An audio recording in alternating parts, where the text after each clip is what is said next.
Welcome to Polk Today. I'm your host, Brian Lacey.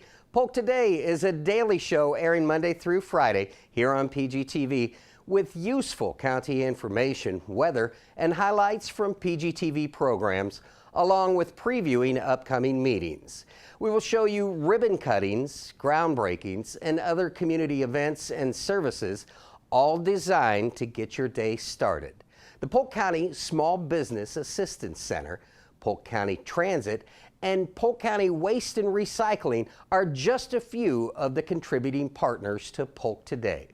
Today is Tuesday, August 12th, and we want to start off today's show with an announcement.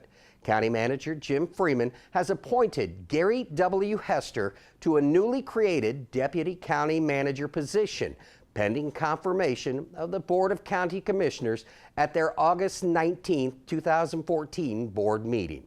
Hester has a distinguished 35-year career in law enforcement.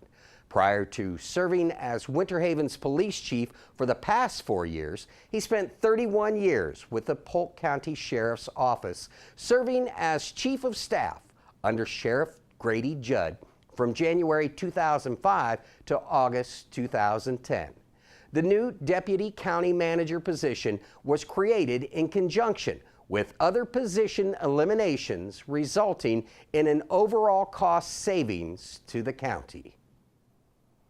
Heartland Crime Stoppers is an organization that helps law enforcement resolve crime through anonymous tips and monetary awards.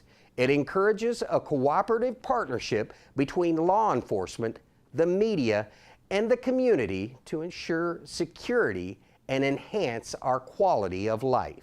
In 2013, there were 2,053 tips received, 209 arrests made, 173 cases cleared, and over $70,500 in total rewards paid out. Here's a look at the criminals in the community that you should be on the lookout for in today's Most Wanted.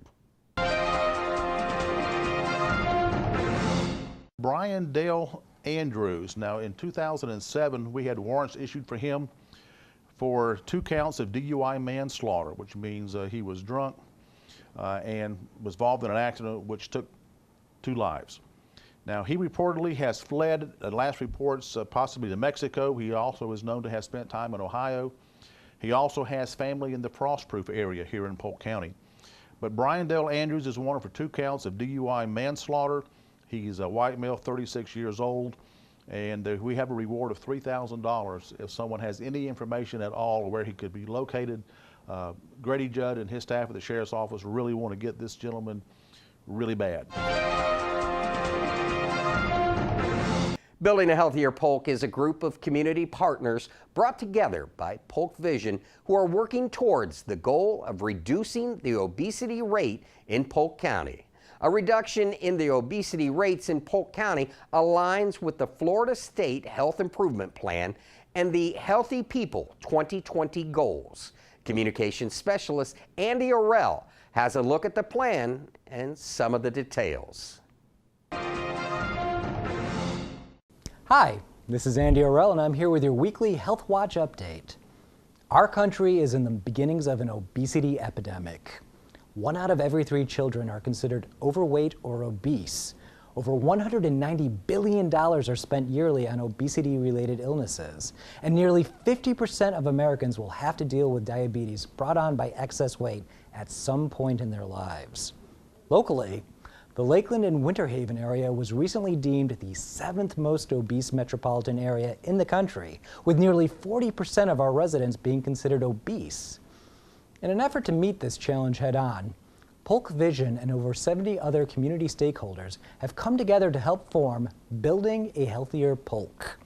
As it gets hotter down here in Florida, we all start to hear that annual refrain from our friends and family, and sometimes ourselves.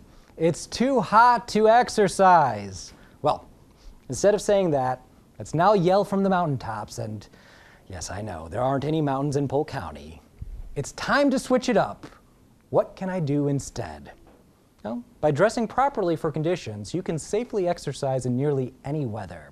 Just make sure that you stay hydrated. Also, make adjustments.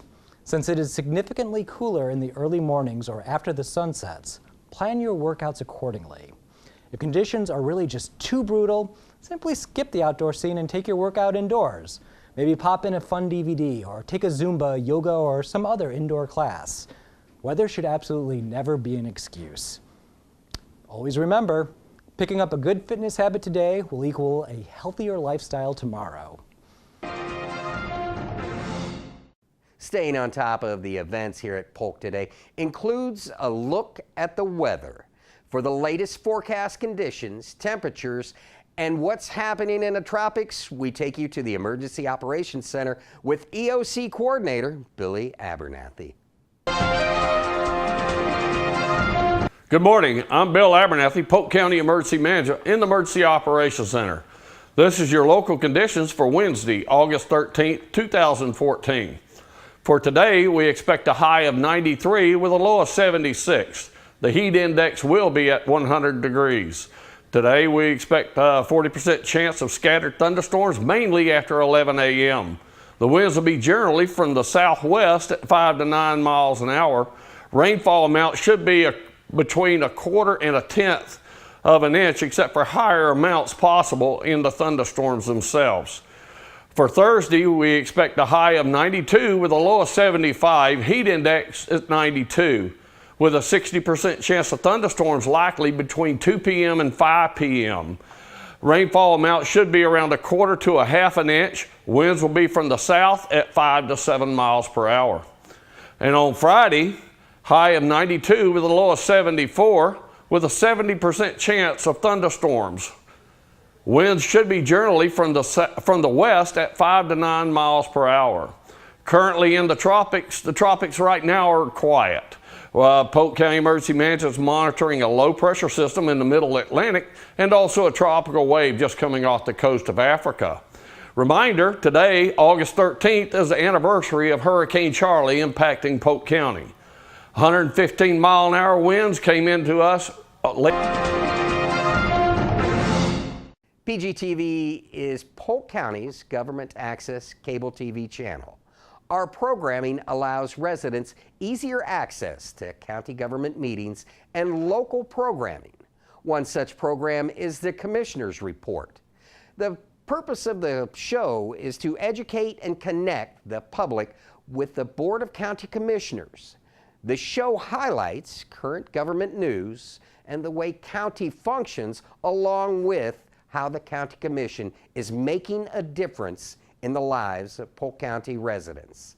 Chairman of the BOCC, Todd Dantzler, stops by the Commissioner's Report and talks with host Jim DeGennaro.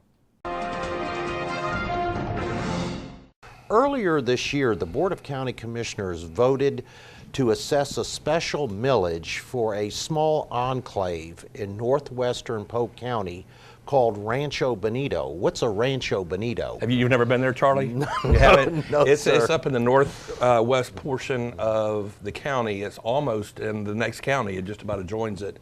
And it's a subdivision of platted lots without interior roads. It's about 906 parcels. They could be anywhere from like a ½ acre to an acre, and it just is degraded into almost lawlessness at times. People go up and there's mud holes there, they drink, they shoot their guns, there's all sorts of stuff that goes on, and it's really been a bad situation for the law-abiding neighbors. We have proposed, or the county manager has proposed, a 9.2 Rancho Bonito millage rate that will be just for the Rancho Bonito subdivision, and this will raise about $8,050, and that will help go towards additional law enforcement in that area.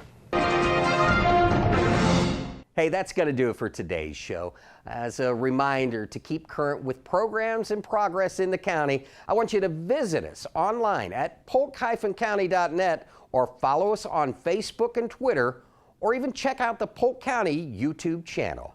I invite you to join us tomorrow when we'll take a look at the Polk County Small Business Assistance Center services and seminars available to Polk County business owners, an update with the Polk County Transit, and a look at Polk Place, a PGTV show designed to spotlight the efforts of government entities and nonprofits within the Polk County community. For Polk Today, I'm your host, Brian Lacey, and we'll see you tomorrow.